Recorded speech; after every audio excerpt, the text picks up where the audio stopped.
So storage has always been an important thing in the modern day. As we change from hunter gatherers to agriculture to finally now we're sort of an economy that's relies on trade of things. Trade in the sense of money, trading money for goods and services. Well, and storage has certainly saved thousands of lives because you have ability to store food over a period of time, refrigeration, everything else, so you can keep it.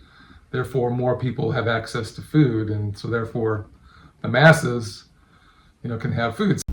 Electrical energy can be stored through heat if the right materials and systems are used. Maybe you could take that heat and divert it someplace and store it or something. You think that's possible? Yeah, that's what I'm thinking, that you can do that. Why that would work is certain types of material store heat very well. Yes. And so they don't dissipate it right away. They store it for a while. And because of those properties of those physical materials, that means that you can use that power when you need it later on or something, But how do we store this heat? What are some ways that we can store it? Well, a lot of times you can store it in these insulated tanks, and they have molten salts. So sometimes what you need a heat transfer fluid. That's like getting the heat from somewhere else, and it transfers into these tanks with molten salts, and then those heat up, and you use that for creating steam and all that. But so yeah, that's one system I know of that you can do that. But I would think certain materials, I think you were talking about lava rocks or sand or lava rock, sand. They store heat too. Yeah, concrete does a little bit. You reminded me. I got water barrels. I like to capture water around here. And some of mine are black, and they in the summertime they get really hot. I mean, they're like you don't want to water your plants with water that hot. So. But I like to capture rainwater, so I have to wait till they cool down. But the problem is, like in the summertime, when it's over 100 degrees, they just heat up. They heat up, so it's like an oven process. So I could see how, if you had it insulated, and if you had materials that could hold that heat more, like sand and other things, then you're talking about you could probably store that for more than 24 hours. This heat, if you want, and if you want to reuse it to say drive a Stirling engine. Steel piping with embedded concrete is another effective heat storage system that moves air within it. There were some neat things you were talking about with pipes. You can embed pipes into, say, concrete or something like that. Tell us about that concept. How that works. But what it is you have a bigger pipe, and within that pipe you put concrete in it, and then it has a pipe within the center that has air through it. So when you have heat going through that other pipe, it heats the concrete, and it stores energy in the concrete, and when it wants to, then it dissipates it and then puts it through the steel pipe with air in it, and that transfers the heat through the air. Right. Okay. So you get this concept of the heating being affecting the pipe, the bigger pipe, and then the smaller pipe, and all of a sudden it's heating up the smaller pipe, right? So once the air in the smaller pipe starts to heat up, it starts to move out. Yeah, exactly. So therefore, because you got pressure building up in that smaller pipe, and it wants to go somewhere, so it starts going out. It wants to go out, and so that's a great way to think about heat being stored. A few graphite block designs exist that effectively store heat energy and then convert it back to electricity.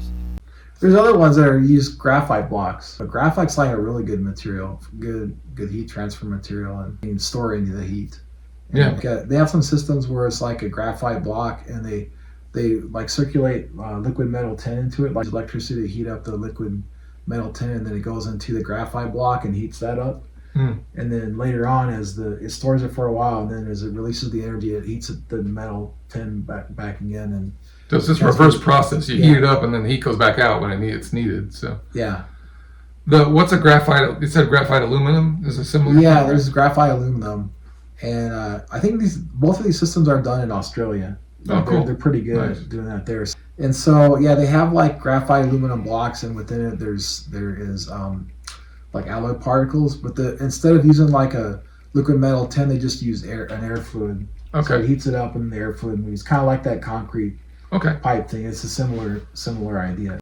Thermochemical heat storage systems exist where common abundant materials are heated, stored, and then return the heat later on. Well, I did want to talk about the thermochemical ones. Oh yeah, let's talk about that. Systems. That's right. That was the last one we were going to talk about. And so those are based on, a lot of them are just common materials you find in nature, Like you can use oxides or hydroxides or carbonates or metal hydrides. You can even use ammonia for it. But these are really good systems because it's basically heat to heat transfer. But then you use that heat later on. But it's a great way to store heat in chemical bonds. So for example, how it works is that if you you have like a hydride or a carbonate, you bring in this heat and it breaks down that carbonate into two different chemical species, and then you store both of those for a while. You can store them indefinitely for however long you want. Yeah, indefinite storage. Yeah, the only thing is when you recombine them, they release heat again. So and these are from like common, abundant, non-toxic, cheap. Interesting. That's a great way. That's a great thing too. That we could do. But I mean, they have some hurdles to overcome for that, but that would be great. I thought of something else too. Remember when we were kids, our parents had this solar heater with lava rocks. Remember that? I do remember that. Yeah, I remember that when we were kids. They had it underneath the house. Yeah. So what would happen was in the daytime, it would heat up the lava rocks. It had a glass front, and then at night, these lava rocks were really still hot, and so they would release the heat all night long, and so to kind of keep the house warm. So kind of like you're saying, sand and other things. So that's another material we could use to do the material heat transfer process like you're talking about. So what's our takeaway message for this, Frank? What do you think of this? Think storage. I mean, we hopefully our country can invest and incentivize more storage products and incentivize innovation for this industry. I think that's going to be big. What do you think? Yeah, I think so too. We have a lot of possibilities for this. There's a lot of different ways of doing it. They're all efficient, I think. Otherwise, they wouldn't have developed them this way. But they're all efficient, and I think there'll be very good choices that we have in the future to, depending on what the electrical grid system is and the region it's in and the application. I think we'll find uses for each of these different type of energy storage systems. All right. All right, well, until next time, we're the Climate Change Brothers, and we are so pleased that you joined us today. So like our video, and we will try to bring up some good educational subjects that you can discuss amongst your family and friends as we try to make the world a better place.